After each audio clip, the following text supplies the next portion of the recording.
Mesdames, Messieurs, en vos titres et fonctions, chers membres, chers partenaires de la Fédération des entreprises romandes Genève, chers amis.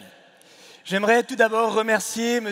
Ivan Slatkin et M. le conseiller fédéral Beat Jans pour leurs interventions et leur vision des enjeux fédéraux.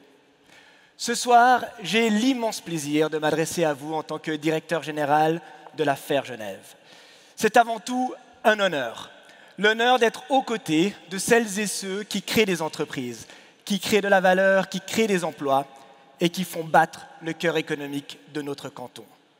Mais c'est surtout un engagement. Mon engagement d'être à vos côtés pour soutenir et défendre vos entreprises face aux enjeux du quotidien, mais également face aux défis de demain. Cet avenir, il nous appartient de le bâtir ensemble, avec lucidité, avec ambition et avec une conviction profonde, essentielle, celle que Genève est une chance pour la Suisse, une chance pour notre économie, une chance pour chacun d'entre nous.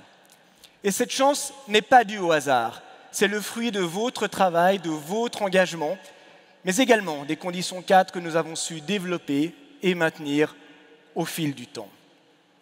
Mais cette chance repose sur un équilibre fragile qu'il nous faut sans cesse renforcer et consolider. Et au cœur de cet équilibre, il y a vous et vos entreprises qui forment, vos entreprises qui innovent, vos entreprises qui réinsèrent, qui engagent, qui sont le cœur de la cohésion sociale et qui garantissent le financement des infrastructures et des services à la population. Mais pour que Genève reste une chance, pour que Genève reste une terre d'opportunités, notre quotidien ne doit pas être entravé par des obstacles évitables. Et parmi ces obstacles, il y a la mobilité. Genève détient le triste record de la ville la plus embouteillée de Suisse, avec près de 5h30 de bouchons quotidiens. À cette congestion chronique s'ajoute la multiplication des chantiers qui entravent la circulation, qui fragilisent notre activité économique et qui dégradent notre qualité de vie. Cette situation n'est plus tenable et c'est la raison pour laquelle la FAIR Genève s'est mobilisée aux côtés des associations en charge du transport professionnel, du commerce et de la restauration pour demander des mesures immédiates.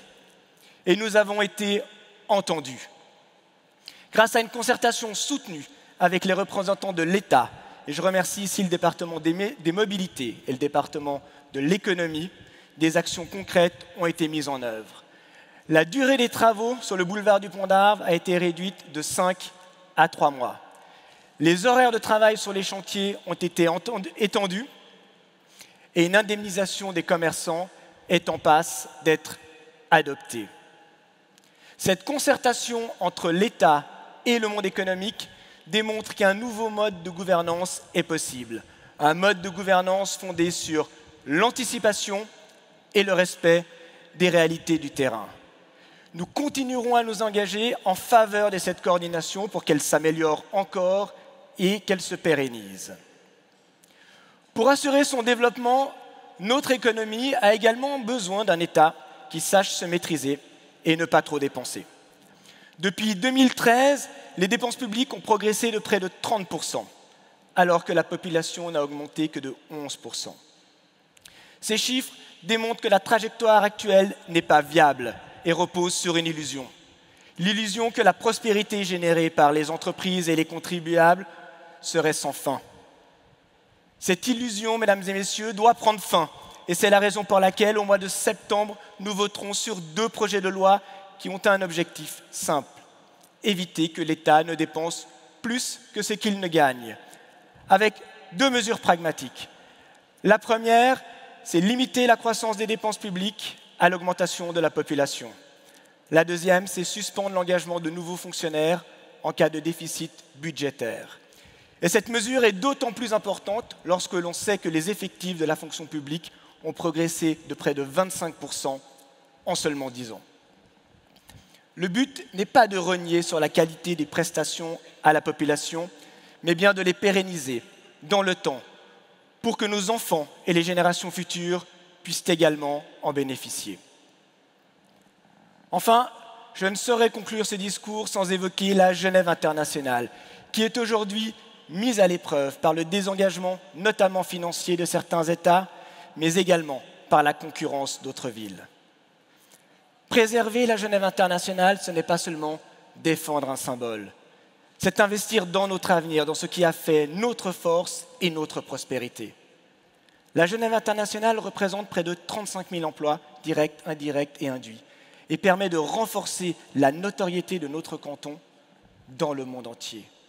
L'affaire Genève continuera donc de s'engager aux côtés des autorités fédérales et cantonales, que je remercie ici pour leurs actions, afin que Genève demeure un lieu d'échange au service de la paix et des droits humains. Mesdames et messieurs, avant de céder la parole à Madame Delphine Bachmann, conseillère d'État en charge de l'économie et de l'emploi, j'aimerais vous rappeler ma conviction profonde, celle que Genève est une chance. Mais cette chance, nous devons la cultiver, la protéger et la renforcer afin que nos enfants puissent également en bénéficier. Les défis seront nombreux, mais nous serons à vos côtés pour demander des conditions favorables, des conditions cadres favorables aux entreprises, pour rappeler que l'économie n'est pas une option, mais la condition même du bien commun. Et enfin, pour que Genève reste une chance pour nous tous et pour chacun d'entre nous. Mesdames et messieurs, je vous remercie.